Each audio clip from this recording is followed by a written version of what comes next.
저희는 지금까지 신약성경 27권 가운데 사복음서 끝나고 역사서에 해당되어지는 사도행전을 마치고 이제 바울서신으로 들어가게 됩니다. 아까 말씀드렸던 것처럼 역사서는 사도행전으로 한 권이지만 이 사도행전 한 권이 바울서신 전체를 묶어낸다라고 이미 타임라인을 통해서 여러분들께 말씀을 드렸습니다. 실제 바울의 전도행 하나만으로 여기 있는 13권 전체가 올라간 것도 말씀을 드렸고요. 그렇다면 이제 더 세부적으로 바울 서신이 13권이 어떤 책인지에 대해서 살펴보게 될 텐데, 여러분 가지고 있는 교재를 보시면 교재 424페이지 보면 챕터 3 바울 서신이라고 되어 있는데, 상균이가 이 바울 서신이라고 된 부분들을 큰 목소리로 읽어주겠습니다. 거기 보면 바울 서신 종류가 몇 권인지 한번 빨간색으로 된 분 읽어주세요. 시작. 로마서, 고린도, 전후서, 갈라디아서, 에베소서, 빌립보서, 골로새서, 데살로니가 전후서, 디모데 전후서, 디도서, 빌레몬. 그렇습니다. 총 바울 서신은요, 로마서, 고린도 전후서, 갈라디아서, 에베소, 빌립보, 골로새, 데살로니가 전후서, 디모데 전후서, 디도, 빌레몬으로 연결되어 있는데, 바울 서신은요 신약성경 전체 큰 뼈대로 볼 때에 세 번째 13권에 해당되어지는데, 로마서와 고린도 전후서와 갈라디아서와 에베소서와 필리포서와 골로새서와 데살로니가 전후서와 디모데 전후서와 디도서와 빌레몬으로 되어져 있습니다. 1세기 가장 보편적인 의사소통 방법은 편지였는데, 바울이 1, 2, 3차 로마로의 선교를 하면서 세운 교회와 성도들, 그리고 때로는 지역 교회들과 소통하기 위해 가장 좋은 방법은 바로 편지였습니다. 바울은 자신이 세운 교회를 격려하고 가르치기 위해 고린도 전후서, 갈라디아서, 에베소서, 빌립보서, 데살로니가 전후서를 썼고요. 또 한 번도 방문해보지 않은 로마 교회를 위한 로마서나 에베소서에서 내륙으로 들어가면 위치해 있는 골로새서 교회를 향해서도 편지를 썼습니다. 뿐만 아니라 사랑하는 영적인 아들 디모데를 위해서도 디모데 전후서를 썼고요. 그리고 디도와 빌레몬을 향해서도 편지를 썼습니다. 바울 서신의 형식을 보면 편지글답게 머리끄리는 자신의 신원과 함께 편지를 받을 교회와 개인들을 밝히고 전하는데, 독특한 점은 수신인들에 대하여 하나님께 감사하고 중보합니다. 그리고 편지의 목적을 서술하고 다시 한번 안부를 묻고 마무리를 하게 되어집니다. 바울 서신은 크게 교리 서신과 옥중 서신, 그리고 재림 서신과 목회 서신으로 구분되어집니다. 바울 서신은 무슨 서신으로 나눠진다고요? 주로 재림 서신과 목회 서신과 교리 서신과 옥중 서신으로 이와 같이 구분됩니다. 교리 서신은 로마서와 고린도 전후서와 갈라디아서를 일컫고, 감옥 안에서 기록되어진 옥중 서신인 에베소, 빌립보, 골로새, 그리고 빌레몬을 가리켜서 옥중 서신이라고 말하고, 데살로니가 전후서를 향해서 재림과 관련되어진 주의 오심에 대한 재림 서신, 그리고 디모데 전후서와 디도서를 가리켜서 목회 서신이라고 부르게 되어집니다. 그렇다면 이렇게 각각 종류와 그리고 형식의 특징에 따라 나눠져 있는 바울 서신을 우리가 차례대로 한 것씩 공부하게 될 텐데, 제일 먼저 로마서부터 감당하게 될 겁니다. 그러면 이 로마서가 어떤 편지이고 어떤 서신의 성격을 가지고 있는지, 여러분이 가지고 있는 428페이지 교재를 보면은 제일 위에 제목이 나와 있는데, 이 제목을 큰 목소리로 이보람 전사님이 읽어주겠습니다. 로마서는 기독교 교리를 가장 체계적으로 설명한다라고 전사님 읽어주셨는데, 그렇습니다. 여기 보시면 바로 로마서는 교리 서신으로 구분된다라고 얘기를 했고요. 전체 16장으로 이루어진 로마서를 여러분 좀 더 아래 보면, 로마서는 헬라어 원문의 제목은 프로스 로마이우스, 즉 로마인들에게로 되어 있습니다. 신약 성경의 표제는 주로 지필자나 수신자나 수신지명이나 주제를 반영하여 부르는데, 로마서는 한글 성경이 헬라어 원문 표제인 로마서로 사용하여 부르고 있습니다. 그리고 로마서는 바울이 로마의 성도들에게 보낸 편지로 기독교 교리를 가장 체계적으로 설명한 책입니다. 이방인의 사도로 불리우는 바울은 그들을 복음하라 하려는 특별한 사명을 가지고 있었는데 로마서는 궁극적으로 이방인의 구원과 동족 유대인의 구원까지를 다루는데 이를 통해 하나님의 사랑과 바울의 영원 구원에 대한 넓이와 깊이를 보게 되는 편지입니다. 로마서는 예수 그리스도의 대속적 죽음의 중요성을 다루고 있고 이 신칭의와 함께 모든 사람은 죄인이며 모든 사람은 하나님의 구원이 필요하며 구원받은 하나님의 사람은 성도로서 이 땅을 살아가며 거룩한 산 제사의 삶을 살아야 됨을 도전하고 있습니다.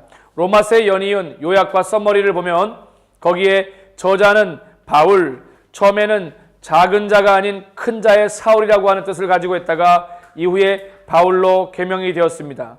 길리기아 다소에서 로마의 시민으로 출생했고 베냐민 지파의 10대 초반부터 가말리엘 문화에서 수학해온 교법사이기도 합니다. 기록 연대는 AD 57년경이고 기록 장소는 고린도이며 키워드는 의롭다 하심, 믿은 법과 은혜와 제 육신 구원이며 주제는 이신칭의 믿음으로 말미암아 의롭게 된다는 것과 주제 말씀은 로마서 3장 23절을 통해서 모든 사람이 죄를 범하였음에 하나님의 영광에 이르지 못하더라고 되어져 있습니다. 그렇다면 여기 나와 있는 것처럼 이제 로마서를 보면 로마서는 전체 16장으로 복음의 문이 열렸다라고 이해하시면 되겠습니다. 그리고 나서 로마서는 무엇으로 우리가 표현할 수 있냐면 이제 그래픽과 스토리를 통해서 표현해 보게 될 텐데 로마서는 구원의 방주를 하나를 그리면 되겠습니다. 구원의 방주 위에 돛을 달아 올리는데 돛에 보면 선명한 십자가가 보여지게 되어집니다. 1장부터 16장으로 이루어진 이 로마서는 크게 보면 총 3개의 영역으로 나눠져 있는데 제일 앞에는 교리의 영역이고 두 번째는 구원에 대한 영역이며 세 번째는 복음에 대한 실천의 영역으로 이루어져 있습니다. 교리에는 우리가 잘 알고 있는 것처럼 무엇으로 되어 있냐면 1장에서부터 8장까지로 이루어져 있고 구원에 대한 부분은 9장부터 11장으로 실천에 대한 부분은 12장부터 16장으로 이루어져 있습니다. 결국 로마서의 핵심 주제를 보면 이렇게 볼 수 있는데 복음을 다시 들어야 한다라는 것이 가장 중요한 메시지입니다. 이제 서신서 편지를 공부할 때 우리가 주목해야 되는 것은 항상 편지의 발신이 어디 있는지를 체크해야 되고 보내는 사람이 누군지를 체크해야 되고 받는 수신인이 누군지를 지금부터 13권은 체크를 꼭 하고 넘어가겠습니다. 로마서는 1장부터 16장으로 이루어져 있는데 이 로마서의 발신자는 우리가 잘 알고 있는 것처럼 바울이 편지를 보내게 되었고 수신은 로마 교회가 되겠습니다. 참 놀라운 것은 우리가 앞에서 이미 연구하고 봤던 것처럼 로마서라고 하는 것은 바울이 몇 차 전도여행 때요? 3차 전도여행 때에 고린도에서 가까이 있는 로마 교회에 대해서 소식을 듣고 쓴 편지입니다. 한 번도 가보지 않았지만 바울은 이 로마 교회 성도들을 향해서 뭐라고 메시지를 던지고 있냐면 복음을 다시 들어야 된다라고 로마 교회 성도들을 향해서 말하고 있는 겁니다. 그렇다면 우리가 차례대로 하나씩 연구해 보도록 하겠습니다. 제일 먼저 연구해야 될 것은 바로 이 로마 교회가 어떤 교회인지를 알아야 될 것 같습니다. 로마 교회는요, 바울이 AD 56년경에 로마서를 기록했는데 하지만 바울은 한 번도 로마 교회에 가지 않았다라는 것이 중요한 특징입니다. 그리고 로마 교회는 다른 그리스도인들이 세운 교회입니다. 다른 그리스도인이 세운 교회입니다. 바울이 교회를 세우지 않았는데 이미 로마에는 이미 무엇이요? 교회가 세워져 있었습니다. 언제 세워졌던 것일까요? 여러 많은 학설이 있는데 주요한 가장 큰 학설은 바로 오순절 성령 강림 때에 로마에 있던 성도들이 누구요? 유대인들이 건너와 성령의 체험을 하고 다시 돌아가 그곳에서 교회를 세웠을 거라고 하는 생각이 지배적입니다. 또 로마 교회는 큰 지역 교회가 아닌 분산된 모임이나 가정교회였을 것이다. 로마 교회는요, 분산되거나 가정교회 형태였을 것이라고 얘기하고 있고요. 또 중요한 것은요.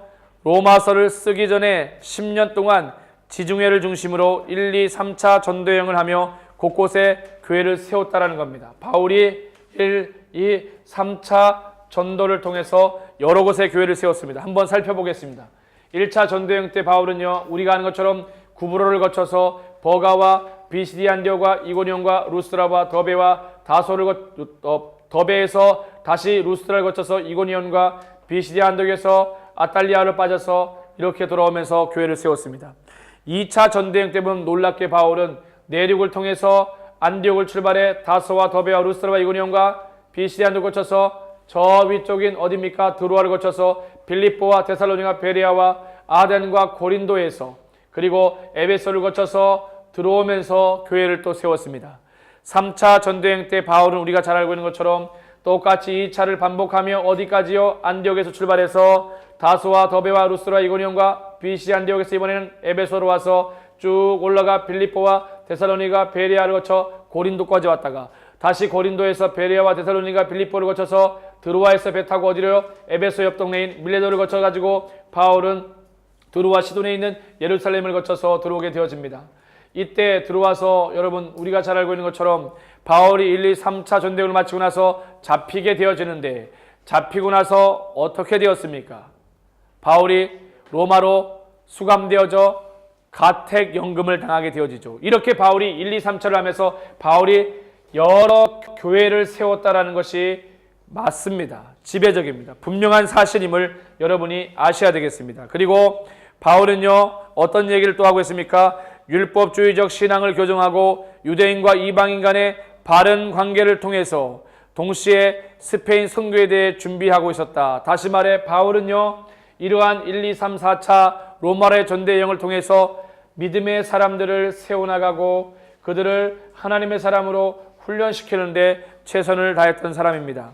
로마서의 개요를 볼 것 같으면 이제 로마 교회의 특징을 봤더라면 이 로마서의 교회를 볼 것 같으면 로마서는 어떤 것이었는지 한번 보겠습니다. 로마서 개요에 대해서요. 로마서 개요를 보면은 저자는 사도 바울입니다. 사도 바울이고요. 로마서는요. 아래도 말한 것처럼 발신자가 사도 바울, 수신자는 누굽니까? 로마 교회가 되겠습니다. 근데 대필자가 있었습니다. 바울의 편지를 대신해서 써주는 사람이 있었는데 바로 더디오라고 하는 사람이 있었습니다. 더디오. 굉장히 더디게 편지를 썼던 더디오. 전달자가 있었습니다. 누가 전달했습니까? 베베라고 하는 집사님이 전달을 했습니다. 주제는 오직 믿음으로 의롭게 된다라고 하는 주제를 가지고 있습니다. 오직 믿음으로 말미암는 의로움. 그 다음에요. 특징이 있습니다. 바울 서신 중 가장 길고 가장 교리적이다. 가장 길고 바울 서신 중에 가장 길고 가장 교리적이라는 것을 말씀을 드립니다. 바울이 개척하지 않았습니다. 바울이 개척하지 않은 교회이고요. 또 이스라엘의 과거, 현재, 미래를 다루게 되어집니다. 이스라엘의 과거와 현재와 미래를 다루기도 합니다. 그리고요. 뭐에 대해서요? 인사로, 문안 인사로 바울의 동역자 40명을 언급합니다. 바울의 동역자 40명을 언급할 정도로 그렇게 많은 바울의 동역자들을 담고 있는 것이 로마서입니다. 더 나아가서 죄와 믿음과 의와 육과 은혜와 구원 등 여러 많은 단어들을 계속해서 중복해 사용하고 있는데 대표적인 것이 바로 죄에 대해서는 48번을 사용하고 있고 그 다음에 믿음이라고 하는 단어는 무려 40번을 사용하고 그 외에 다양한 단어들을 반복적으로 사용했습니다. 그렇다면 이제 제일 중요한 이 로마서에 다시 복음을 드려야 된다라고 하는 구원의 방주에 대해서 우리가 간단하게 요약을 한번 해볼 텐데 자, 복음의 방주인데 여기 나와 있는 큰 교리와 또 뭐요? 구원과 실천에 대해서 간단하게 요약을 마치고 정리하려고 합니다. 교리는 첫 번째 교리는 1장부터 8장까지인데 칭의와 관련되어져서 뭐라고 말하냐면 이런 교리를 펼치고 있는 겁니다. 모든 사람이 죄인이라고 이야기를 합니다. 모든 사람이 죄인인데 세부적으로 들어가면은 누가 죄인입니까? 유대인도 죄인이라는 겁니다. 또 어떤 사람이 죄인입니까? 이방인도 죄인이라는 겁니다. 너도 죄인이고 나도 죄인이고 우리 모두가 죄인이라고 하는 모두가 죄인됨을 이야기합니다. 그렇다면 더 충격적인 건 이렇게 죄인들이 그냥 죽을 수밖에 없느냐라고 묻죠. 죽을 수밖에 없느냐? 그렇지 않다. 뭐요? 믿음으로 말미암아 구원 받는다라고 하는 이신 칭의에 대한 교리를 선포하게 되어집니다. 그 다음에 구원에 대한 부분이 나오게 되어지는데 구원이요. 구원은 9장부터 11장까지입니다. 구원은요. 하나님의 은혜로 말미암아 하나님의 은혜로 말미암은 구원입니다. 많은 사람들이 착각하는 경우가 많아요. 무엇 해서 구원받는 것이 아니라 구원은 전적인 하나님의 은혜라고 하는 것을 강조합니다. 이스라엘의 불순종을 통해서 이방인을 구원하셨고 전적인 하나님의 은혜로 말미암아 구원을 누렸다는 겁니다. 참 놀라운 것은 누구예요? 이스라엘의 불순종함으로 인해서 이방인들에게 구원의 은혜가 열렸다라는 것, 이것을 기억하시기 바랍니다. 세 번째는 실천에 대한 부분인데 바로 12장부터 16장까지를 다루는데 중요한 것은 새 생활에 대해서 다루고 있다는 겁니다. 무슨 생활이요? 새 생활. 구체적으로 보면 이렇게 되는 거죠. 너희 몸을 하나님이 기뻐하시는 뭐요? 거룩한 산 제사로 드리라라고 말합니다. 거룩한 산 제사로 드리고 또 어떤 게 새 생활입니까? 하나님의 선하시고 하나님의 온전한 뜻이 무엇인지 어떻게 하라? 분별하는 삶을 살아라. 이것이 바로 새 생활과 새 실천에 대한 부분을 말하고 있고요. 더 나아가서 그리스도로 말미암는 연합을 이루라고 말씀하고 있습니다. 자, 이렇게 로마 교회를 향해 편지를 쓴 바울의 내용은 교리와 구원과 실천이라고 하는 아주 짧지만 그러나 강력한 파워를 가지고 있습니다. 죄로 인해 죽을 수밖에 없는 자들이 구원의 은혜 가운데 살게 되는 역사를 다루게 있고 그 구원의 은혜 가운데 살게 되는 성도들이 어떻게 해요? 하나님의 선하시고 온전한 뜻이 무엇인지 매일매일 분별하여 어떻게 하나님의 그 놀라운 은혜에 감격하며 거룩한 산제사의 예배를 드려야 된다는 것이죠. 그래서 로마서에는 이런 말씀을 선포합니다. 그 어떤 것도 우리를 하나님의 사랑 가운데서 끊을 수 없다라고 하는 메시지를 던지고 있고 더 귀한 메시지는 사나 죽으나 우리가 주의 것이라고 로마서에서는 말씀하고 있는 겁니다. 여러분 기억하십시오. 하나님의 놀라운 그 은혜를 기억하라는 겁니다. 어떤 놀라운 은혜요? 사나 죽으나 우리가 주의 것이라는 사실을 여러분이 기억하시기 바랍니다. 이제 GS를 봐왔다면 T 타임라인을 볼 것 같으면 타임라인을 보게 되어지면은 이 부분을 보십시오. 예수 그리스도의 출생은 AD가 아닌 BC 2년에서 3년으로 땡겨서 본다라고 얘기했고 예수님이 27년 되었을 때 다시 말해서 AD 27년경 예수님이 30살이 될 때 공생의 준비의 사역 기간들이 맞춰지게 되어지고 27년부터 30년까지 공생의 과정을 거쳤습니다. 그 후에 예수님께서 어떻게 되셨습니까? 십자가에 못 박혀 죽으시고 3일 만에 부활하시고 제자들과 40일 동안 계시다가 승천하시고 났는데 어떻게 됐습니까? 열흘 뒤에 오순절 성령의 사건이 임했다는 것이죠. 그 후에 바울의 회심 사건이 있게 되어지고요. 바울의 회심 사건이 있은 다음에 어떻게 되어집니까? 야고보의 순교의 사건이 있었습니다. 그 다음에요. 바울의 1차 전대행이 4849, 그 다음에 50년에는 예루살렘 공회가 있게 되어지고 2차 전대행이 5053, 그 다음에 3차 전대행이 5357, 그 다음에 바울이 어떻게 되어집니까? 60부터 63까지 1차 수감을 당하게 되어지고 그 다음에 4차 로마로의 전도여행이 시작되어지고 그 다음에 67년에 수감되어져서 68년에 순교당하는 것이 나와 있습니다. 이걸 이쪽으로 땡겨볼 것 같으면 4849년 가운데 1차 전도여행 때는요. 바울이 아무것도 기록하지 않았습니다. 학설에 의하면 1차 전도여행 때 다른 것이 기록됐다고 하지만 보편적 학설 가운데는 1차 전도여행 가운데 아무것도 기록되지 않았다는 겁니다. 2차 전도여행이 50년부터 53년인데 데살로니가 전후서가 기록이 되어졌어요. 그렇다면 지금 우리가 공부하고 있는 로마서는 몇 차 전도여행 때 기록된 겁니까? 바로 53년부터 57년까지 여기에 보게 되면 로마서가 기록되어지는데 바로 이 로마서가 3차 전도여행 때에 어디에서? 고린도에서 기록됐다는 것을 보시면 지도를 펴보십시오. 지도를 펴보세요. 지도를 다 펴보시면 430페이지 다 펴보세요. 교과서 430페이지 보면 친절하게 잘 나와 있습니다. 로마서 관련 지역을 보게 되어 있는데 보십시오. 제3차 전도여행이 끝날 무렵 AD 57년경 바울이 고린도에서 몇 개월을 머물렀다고요? 3개월을 머물면서 바울이 고린도에서 몇 개월을 머물렀다고요? 3개월을 머물면서 어떻게든지 보십시오. 머물면서 편지를 썼다라고 로마서 15장 22절에서 29절에서 말하고 있습니다.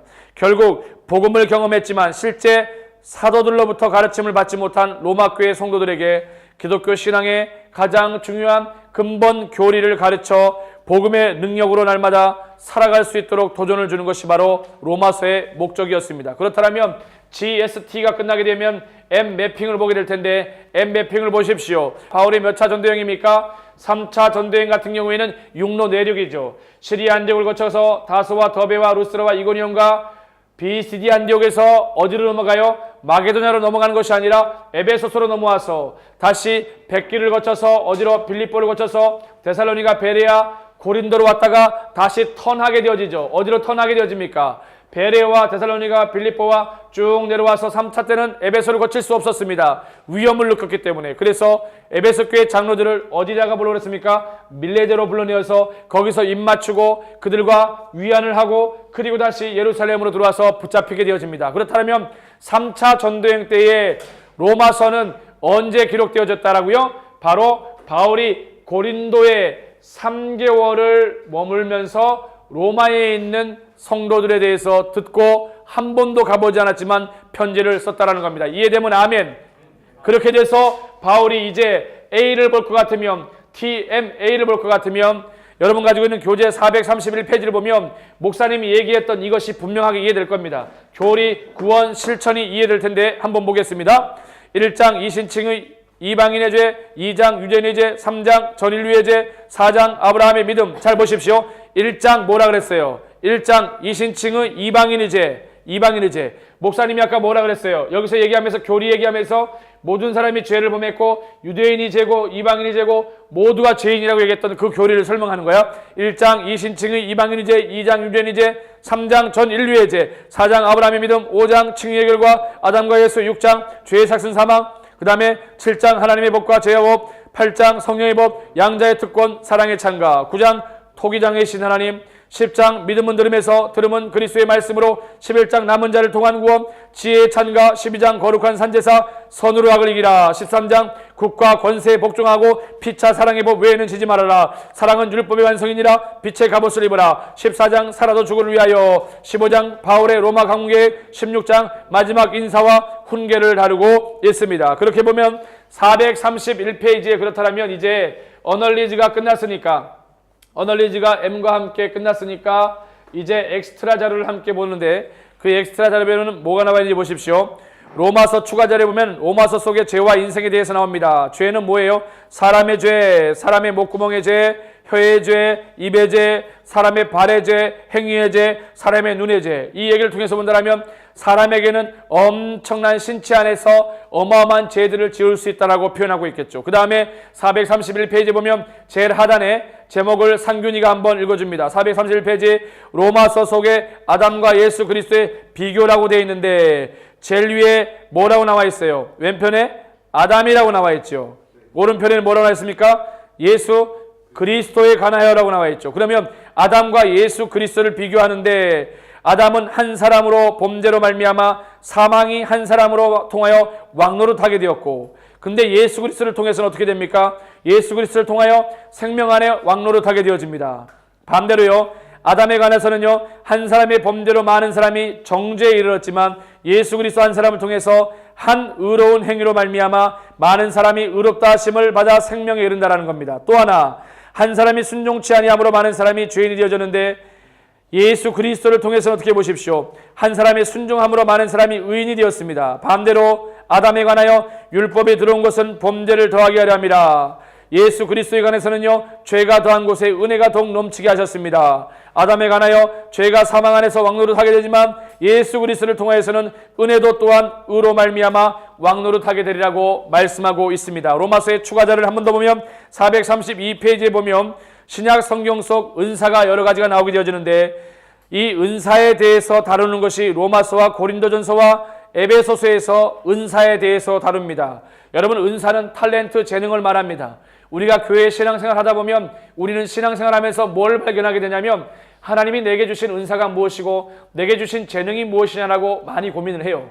여러분, 이렇게 보면 되겠죠. 음악을 되게 잘하는 사람한테 그 사람이 은사가 음악과 찬양과 예를 들어 드럼이라고 한다면 그 사람이 그것이 은사면 그것이 최고로 좋은 거지요. 근데 그 사람에게 다른 거를 하라고 시킨다고 예를 들어 보십시오. 예를 들어 찬양을 전혀 잘 못하는데 그 사람에게 찬양 보컬로 세운다라 하면 얼마나 어려운 문제겠습니까? 또 하나, 자기가 성경을 가르치는 것이 굉장히 어려운데 그것이 참 힘든 부분인데 자기에게 성경을 가르치자 한다면 어떻게 되겠습니까? 그래서 최근에 많은 교회에서는 어떻게 하고 있습니까? 교회 성도가 새로 오게 되어지면 은사 테스트를 하게 되어지죠. 그래서 자신이 봉사의 은사가 있다면 세가족 섬김이 사역에서 은사를 하도록 하고, 어떤 사람 같은 경우에는 찬양을 하는 데 은사가 있으면 찬양팀에서, 어떤 사람은 악기를 다루는 데 있으면 악기를 다루는 곳에서, 어떤 사람은 주차 안내가 은사라면 주차 안내를, 어떤 사람은 섬기는 것이면, 어떤 사람이 봉사라면, 어떤 사람이 가르치고 양육하는 거라면 이렇게 다양한 은사대로 한다는 겁니다. 그런데 이 로마서 속에 그 은사의 종류가 나오게 되어지는데 로마서에서는 7가지 은사를, 고린도전서에서는 9가지 은사를, 에베소서에서는 5가지 은사를 이야기하는데 로마서에서 7가지 은사는 예언하는 것이고 섬기는 것이고 가르치는 것이고 위로하는 것이고 구제하는 것이고 다스리는 것이고 긍휼을 베푸는 것임을 여러분들이 에베소서와 고린도까지 비교해서 보시면 도움이 될 것입니다. 그 다음에 432에 보면 성경 속 은사의 목적과 원칙에 대해서 어떤 곳에 갔더니 이런 얘기를 하더라고요. 한 목사님이 이런 말씀을 하셨습니다. 모든 은사의 목적은 사도행전 1장 8절에 나와 있는 뭐요? 오직 성령이 너에게 마시면 너희가 권능을 받고 예루살렘과 온 유다와 사마리아 이르까지 땅끝까지 복음의 증인이 되리라. 은사는 하나님 나라를 위해서 사용해야 된다라고 얘기를 한 적이 있습니다. 그렇습니다. 은사의 목적과 원칙을 보면 이렇게 되어져 있습니다. 각 사람에게 성령을 나타내심은 유익하게 하려 함이니라고 말씀하십니다. 이는 성도를 온전하게 하기 위하여 봉사일을 하게 하며 그리스도의 몸을 세우기 위해서 은사를 주신 겁니다. 하나님의 주권적인 뜻 가운데서 각 사람에게 다양하고 알맞은 은사를 주신다라고 말하고 있고, 또 각자의 은사를 비교하지 말아야 한다라고 고린도전서 12장 27절에 말하고 있습니다.